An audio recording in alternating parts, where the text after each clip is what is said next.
प्यारे विद्यार्थियों, आप सभी को दीपावली की बहुत बहुत शुभकामनाएं। दीपावली के बाद आज हम ये पहला वीडियो आपके लिए लेकर आए हैं।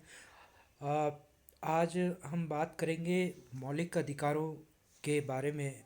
जो बाकी बातें रह गई है उनके विषय में। अ, इस आप सभी को पता है कि इससे पूर्व हमने जो वीडियो में डाले थे मौलिक अधिकारों के संबंध में, उस पर विस्तार से भाग 3 में, भारत के संविधान के भाग 3 में जो मौलिक अधिकार दिए गए हैं उनकी विस्तार से हमने चर्चा की। आर्टिकल 12 से लेकर के आर्टिकल 35 तक जो भारत के संविधान में उल्लिखित है। अब आज हम इस विषय पर बात करेंगे कि क्या इन मौलिक अधिकारों में संशोधन किया जाना संभव है। इस संबंध में सुप्रीम कोर्ट में कई बार अलग अलग वाद गए हैं, अलग अलग केसेस गए हैं, और उनका निदान करते हुए सुप्रीम कोर्ट ने जो बातें कही है उनको हम देखने का प्रयास करते हैं। सबसे पहले इस संदर्भ में शंकरी प्रसाद बनाम सज्जन सिंह का बात उच्चतम न्यायालय में आया 1950s के दौर में। और तब सुप्रीम कोर्ट ने ये कहा कि संसद जो है वह सर्वोच्च है और वह संविधान के किसी भी भाग में संशोधन कर सकती है, चाहे वह भाग 3 जो मौलिक अधिकारों से जुड़ा हुआ है वह ही क्यों ना हो। अर्थात शंकरी प्रसाद वाले मामले में सुप्रीम कोर्ट ने ये कहा कि संसद को ये अधिकार है कि वह मौलिक अधिकारों के अंदर संशोधन कर सकती है। इसके बाद 1967 में गोलकनाथ बनाम पंजाब स्टेट वाला बात सुप्रीम कोर्ट में आया, और इस केस में उच्चतम न्यायालय ने अपने पूर्व के दृष्टिकोण में परिवर्तन करते हुए निर्णय दिया कि अनुच्छेद 368 के माध्यम से संसद संविधान के भाग 3 में संशोधन नहीं कर सकती, क्योंकि अनुच्छेद 368 में केवल संविधान में संशोधन करने की प्रक्रिया का वर्णन है, उसमें यह वर्णन नहीं है कि वह भाग 3 में भी परिवर्तन कर सकती है या नहीं। यानी आर्टिकल 368 जो है उसमें संविधान में संशोधन करने की प्रक्रिया का वर्णन किया गया है, और सुप्रीम कोर्ट ने गोलकनाथ वाले मामले में ये कहा कि 368 के माध्यम से संसद जो है संविधान के भाग 3 में कोई परिवर्तन नहीं कर सकती, क्योंकि भाग 3 जो है वो संविधान का एक बेसिक स्ट्रक्चर है और उसमें किसी प्रकार का परिवर्तन करना संभव नहीं है। केशवानंद भारती बनाम केरल राज्य वाले मामले में 1973 में उच्चतम न्यायालय ने फिर से अपने पूर्व के निर्णय में संशोधन किया और ये निर्णय दिया जो शंकरी प्रसाद वाले मामले में दिया था कि संसद सर्वोच्च है और वह संविधान के किसी भी भाग में संशोधन कर सकती है, लेकिन संशोधन का स्वरूप इस प्रकार का नहीं होना चाहिए जिससे संविधान का आधारभूत ढांचा ही परिवर्तित हो जाए, बेसिक स्ट्रक्चर ही परिवर्तित हो जाए। अब ये आधारभूत ढांचा क्या है? इस संदर्भ में आप मोटे मोटे तौर पर ये समझ सकते हैं कि संविधान की प्रस्तावना में जो जो बातें कही गई है वह संविधान का आधारभूत ढांचा है।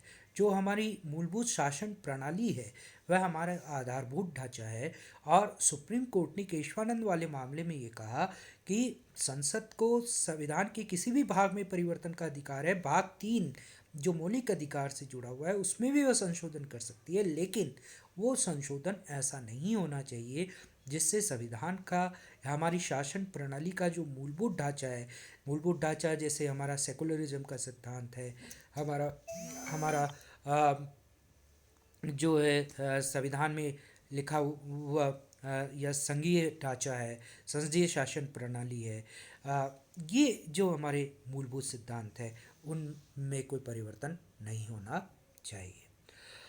अब इस प्रकार से मौलिक अधिकारों में संशोधन के मामले में ये बात है कि मौलिक अधिकारों में संसद संशोधन कर सकती है, लेकिन वो संशोधन ऐसा नहीं हो सकता जिससे संविधान का मूलभूत ढांचा नष्ट हो जाए। जैसे समता का अधिकार है, ये नष्ट नहीं किया जा सकता, इसको ख़त्म नहीं किया जा सकता। व्यक्ति की गरिमा और प्रतिष्ठा की बात जो की गई है इस प्रस्तावना में, उसको समाप्त नहीं किया जा सकता। अब आता है मौलिक अधिकारों का निलंबन। क्या मौलिक अधिकारों को कभी निलंबित किया जा सकता है? क्या वह निरपेक्ष अधिकार हैं, उन पर क्या राज्य किसी प्रकार का प्रतिबंध लगा सकता है या नहीं लगा सकता। तो इस संदर्भ में हम ये देखते हैं कि भारतीय संविधान में जो दिए गए मौलिक अधिकार हैं वो निरपेक्ष अधिकार नहीं है, अर्थात वह बंधनहीन अधिकार नहीं है। राज्य को उन पर समय समय पर बंधन लगाने का अधिकार है और राज्य उन पर समय समय पर युक्तियुक्त प्रतिबंध आरोपित कर सकता है। अनुच्छेद 33 में ये प्रावधान है कि संसद प्रतिरक्षा सेना के सदस्यों के संबंध में मौलिक अधिकारों को सीमित या प्रतिबंधित कर सकती है, जिससे वह अपने कर्तव्य का पालन कर सके। यानी सेना को कुछ छूट आर्टिकल 33 के तहत दी जा सकती है। संसद ने इस शक्ति का प्रयोग करते हुए सेना अधिनियम 1950, वायुसेना अधिनियम 1950 और नौसेना अधिनियम 1950 पारित किया था। इसी तरह आर्टिकल 34 के अनुसार किसी भी क्षेत्र में सैन्य विधि या मार्शल लॉ लागू हो तो संसद के नागरिकों के मूल अधिकारों को सीमित कर सकती है।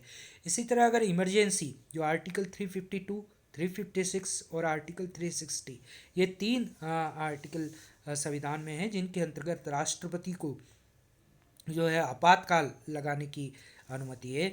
ऐसी आपातकाल की स्थिति में, इमरजेंसी की स्थिति में भी मौलिक अधिकारों को सीमित किया जा सकता है या उन पर प्रतिबंध लगाया जा सकता है।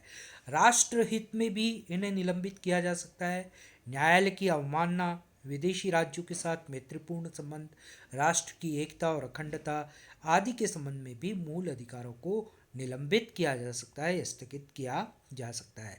संसद के अनुच्छेद 33 और 34 के द्वारा विभिन्न परिस्थितियों में इन अधिकारों को सीमित करने या इनसे संबंधित नियम बनाने की शक्ति दी गई है, जो हमने अभी देखा। भारत में 1962, 73 और 1975 में विभिन्न संकटों के समय जब इमरजेंसी किन्हीं हिस्सों में लगाई गई या युद्ध के संकट जब आए तो उस दौरान मौलिक अधिकारों को निलंबित किया गया था। जैसे फॉर एग्जांपल मान लीजिए आपको कहीं भी आने जाने की आज़ादी है, किसी भी समय 24 घंटे आप कहीं भी आवागमन कर सकते हैं, ये आपकी आज़ादी है। लेकिन 1962 और 71 में इस आवागमन की आ, के ऊपर प्रतिबंध लगाया गया। तो इस तरह से राज्य को यह अधिकार है कि विशेष परिस्थितियों में वह कुछ मौलिक अधिकारों को निलंबित कर सकता है। यही कारण है कि आलोचकों ने मौलिक अधिकारों की आलोचना भी की और कहा कि संविधान एक हाथ से मूल अधिकार देता है तो दूसरे हाथ से उसे छीन भी लेता है। परंतु वास्तव में देखें तो मौलिक अधिकारों का महत्व इससे कम नहीं होता है। वे व्यक्तित्व विकास के अटल अधिकार हैं और वे लोगों को स्वेच्छापूर्ण जीने का अधिकार देते हैं। लेकिन राष्ट्र हित में या स्वयं लोगों के जीवन के हित में इस तरह के प्रतिबंध या निलंबन जब आवश्यक हो जाते हैं तो राज्य उन पर प्रतिबंध लगाता है। और जहाँ तक इनकी रक्षा की बात है तो जैसा एम.वी. पायली कहते हैं कि मूल अधिकारों की रक्षा कानून के द्वारा नहीं अपितु सतत जागरूक जनमत के द्वारा होती है। अगर जनता जागरूक है तो वह अपने अधिकारों की रक्षा कर पाएगी। वह केवल कानूनों के द्वारा मूल अधिकारों की रक्षा नहीं हो सकती, उसके लिए पढ़ा लिखा जनमत, जागरूक जनमत होना बहुत ज़रूरी है। Thank you very much.